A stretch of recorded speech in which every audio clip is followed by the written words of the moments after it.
네, 안녕하세요. 예, 이천 정서울기술학원 원장입니다. 23학년도 수학능력시험의 출제 경향과 난이도를 파악을 하는 데 있어서 이번 6월 모의평가는 정말 참 중요한 시험이죠. 고3 학생들이나 또는 졸업생들이 함께 참여해서 내 위치를 파악하는 데 좋은 시험이었습니다. 수험생들은 이 시험을 통해서 앞으로 수능 때까지 나의 학습 방향을 결정하면서 취약된 그런 단원을 보완하기를 바라면서 오늘은 우리 본원에서 직접 강의하시는 영어 이상현 선생님과 함께 출제 경향에 대해서 분석해 보겠습니다. 예, 선생님 안녕하세요. 예, 안녕하십니까. 영어는 작년 수능과 비교할 때 어떻게 체감을 했는지 그 난이도에 대해서 한번 분석을 해 주시죠. 예, 이번에 6월 평가 모의고사 같은 경우에는요, 특히 영어 과목만 놓고 본다면, 전체적으로 총평을 하자면 다소 평이했다라고 이야기하겠습니다. 아마 평가원에서도 이번에 그 코로나 이후 학생들이 어떤 영어 학습에 있어서 조금 소홀히 하지 않을까 이런 생각을 한 것 같아요. 그래서 문제가 전체적으로 좀 평이했고요.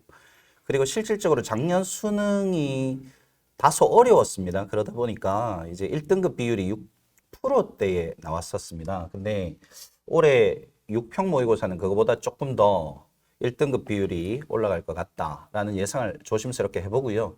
대신에 저는 또 반대로 생각해 보면, 그러니까 난이도, 객관적인 난이도는 분명히 쉬워진 건 사실이지만 지금 현재 외부 상황 때문에 아이들의 어떤 영어에 대한 학습 능력이 어느 정도냐에 따라서 그 어떤 1등급 비율이 조금 조정될 수 있겠다 이런 생각을 하고요. 그다음에 이 6월 평가 모의고사에서 영어 과목만 놓고 본다면 킬러 문항은 분명하게 어렵게 내므로써 한 4문제 정도는 1등급을 변별해낼 수 있는 그런 난이도를 분명히 제시했고요.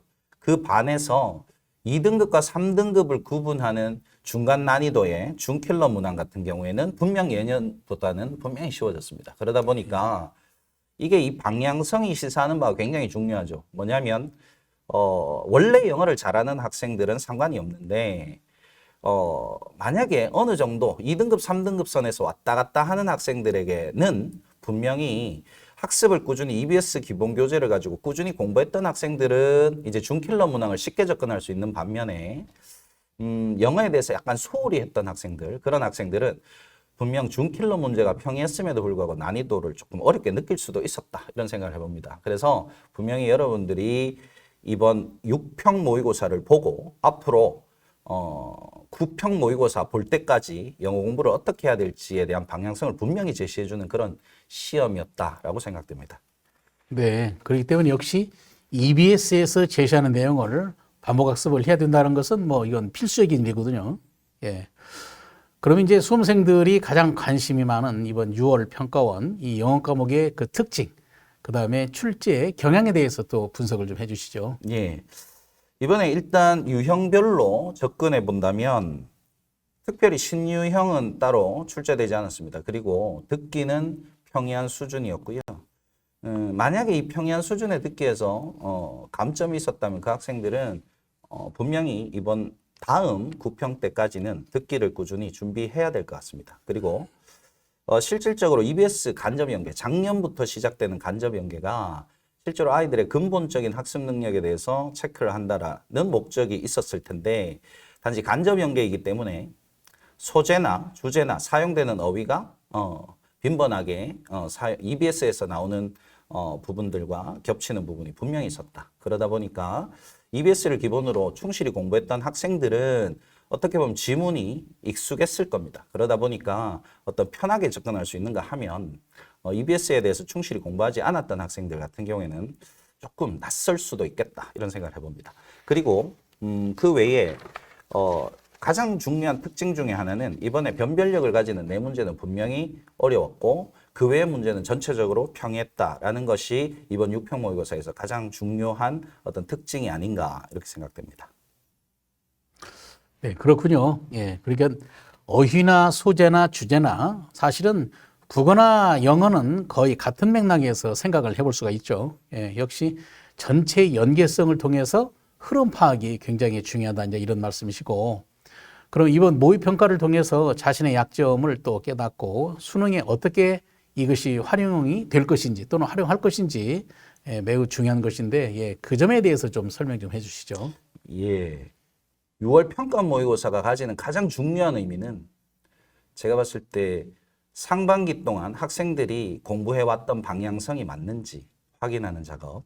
그 다음에 그 방향성에 대해서 내가 남은 시간 동안 어떻게 준비할지에 대한 정확한 자신의 약점 보완이나 그에 합당한 전략 짜기, 그리고 실질적인 실천 방안까지 만들어낼 수 있다면 그 자체로 6평 모의고사는 분명히 의의가 있다. 그런 측면에서 학생들한테 꼭 해주고 싶은, 당부하고 싶은 말이 있습니다. 그게 뭐냐면 6월 모의고사에 대한 특징에 대해서 잠깐 말씀드렸지만 실질적으로 여러분들께서 이제 공부를 하실 때 6평 모의고사 원래 취지에 맞는, 즉 이번에 6평 모의고사에서 사용된 어휘는 항상 수능에 나올 수 있는 수준의 어휘다라고 보시고 문장 길이나 또는 다뤄진 소재가 거의 수능 수준이다라고 생각하시고 준비를 하시는 게 맞고요. 그래서 EBS를 기본으로 준비를 하시는 게 맞을 것 같습니다. 그 다음에 정확히 자신의 위치를 파악하시고 그래서 자기의 약점과 강점을 구분하시고 거기에 맞는 대비책을 가지시고 그리고 거기에 대해서 철저히 분석하셔서 각자의 어떤 실천 방안까지 내놓으시고 그래서 그 실천 방안에 맞게 9월까지 대비를 하시기 바랍니다. 그리고 실제로 문제를 하나하나 뜯어보셔야 될 게 기존의 어떤 사설 모의고사를 본 친구들도 있겠지만 6평 모의고사는 기존의 문제와는 달리 문제 하나하나를 정말 뜯어보셔야 됩니다. 그래서 각 출제자가 그 문제에 대해서 어떤 의도를 가지고 있고 뭘 물어보고 싶은지 그리고 오답은 어떻게 만드는지 그리고 실질적으로 내가 어휘력은 수능 수준에 대해서 어느 정도 되는지 이런 철저한 분석을 통해서 자기 약점을 찾고 거기에 맞는 대비책을 만들어내셔야 이번 6평은 각자의 큰 의미로 자리매김할 수 있을 것이다 라고 생각됩니다. 네, 그러니까 6월 달 영어 모의평가하고 또 9월 달에도 또 보지 않습니까? 예, 그렇죠. 그래서 6월 달, 9월 달 이 평가 모의고사를 여러 번 반복해서 차라리 전체를 암기하다시피 할 정도로 여러 번 반복하면 이제 좋다. 뭐 이런 말씀이시죠. EBS가 기본이 되면 좋겠습니다. 예. 자, 그러면 이제 등급별로는 또 어떤 점을 유의해서 평소 학습을 해야 할지 또 등급별로 또 분석을 또 해 주시면 고맙습니다. 예. 1등급 학생들은 원래 이제 영어가 강점이 있는 학생일 겁니다. 그러다 보니까 많은 시간을 투자하기보다는 어떻게 보면 다른 급한 과목들이 많을 거라고 생각이 됩니다. 그렇기 때문에 1등급을 유지하는 학생들은 실제로 계속해서 1등급을 유지할 수 있도록 늘 어떤 자기의 학습을 흐름이 끊어지지 않게 그 감이 떨어지지 않게 꾸준히 공부하는 게 필요할 것 같고요. 그리고 특히 자기가 취약하다고 생각되는 부분에 대한 좀 더 심화된 학습이 있으면 조금 불안한 요소들을 커버할 수 있지 않을까 생각이 됩니다. 그래서 1등급 학생은 자기 취약점을 찾아서 좀 심화 있는 학습을 하시고 거기에서 등장하는 좀 고급 어휘 위주로 좀 학습을 하시면 좋겠고요. 제일 중요한 포인트가 2등급과 3등급의 학생들인데요. 실제로 2등급이다 3등급이다가 왔다 갔다 하는 경우에는 이 경우에는 분명히 듣기에 오류가 있거나 또는 어휘력에 오류가 있거나 그다음에 또는 어떤 그날 감에 따라서 2, 3등급이 왔다 갔다 하는 그런 학생들은 근본적으로 어휘력 또는 자기의 듣기가 약하면 듣기를 채우고 그다음에 또 어떻게 보면 기초가 부족하기 때문에 그런 점수가 들쑥날쑥 할 수 있기 때문에 어떤 급한 마음보다는 하나하나 차근차근 유형별로도 접근하고 문장 구조도 보고 어휘력도 쌓고 하는 어떤 가장 기본적인 노력들을 꾸준히 해주시는 게 굉장히 중요할 것 같다라고 생각됩니다. 그리고 4등급 학생들, 4등급 이하 학생들이 계실 텐데요. 분명히 이 학생들은 영어 공부하는데 굉장히 큰 애로사항이 있을 거라고 봅니다. 그런데 이 학생들 같은 경우에 실질적으로 조금만 집중적으로 관심 있게 공부를 하신다면 영어는 과목 특성상 3등급 내지 2등급까지 올리는 건 충분히 가능하다고 생각합니다. 그렇기 때문에 이 학생들 같은 경우에는 절대로 용기를 잃지 마시고 반드시 뭘 준비하셔야 되냐면 내가 몇 등급을 받을 것인가에 대한 목표 등급을 현실적으로 좀 정하십시오. 그래서 그 등급을 맞추기 위한 점수에 해당되는 문제들을 선별하시고 어떻게 보면 시간 압박, 모든 문제를 다 풀려고 하는 시간 압박을 배제하고 자기가 득점 꼭 해야 되는 문제들을 선별해서 그것을 가지고 집중적으로 학습하시고 거기에 맞는 부합되는 어휘력, 거기에 맞는 부합되는 유형별 접근법 이런 것들을 집중적으로 연습하셔서 현실적인 등급을 득점할 수 있도록 그렇게 준비해 나가신다면 지금 남아있는 시간도 절대로 부족하지는 않을 거라 생각됩니다.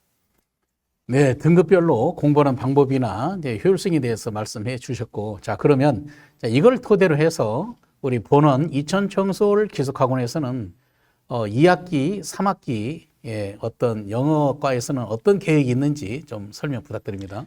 예, 저희 이천청솔 기숙학원에서는 방금 제가 말씀드렸던 학생별, 등급별, 그다음에 수준별에 맞는 그리고 또 그 학생들에게 남아있는 시간 동안 최적의 어떤 방향성을 제시하기 위해서 많은 고민을 하고 있습니다.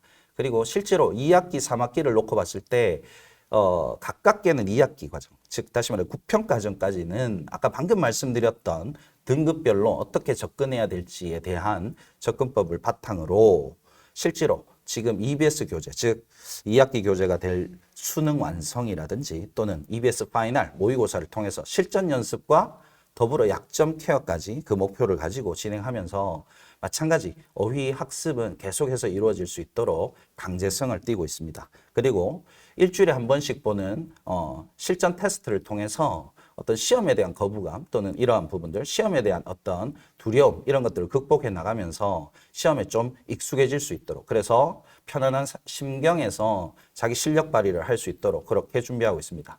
그리고 어떤 영어가 많이 부족한 학생들 같은 경우에는 따로 선별해서 그 친구들 같은 경우에는 좀 집중적인 클리닉을 통해서 약점을 보완하고 목표 등급을 이룰 수 있도록 지도해 가고 있습니다.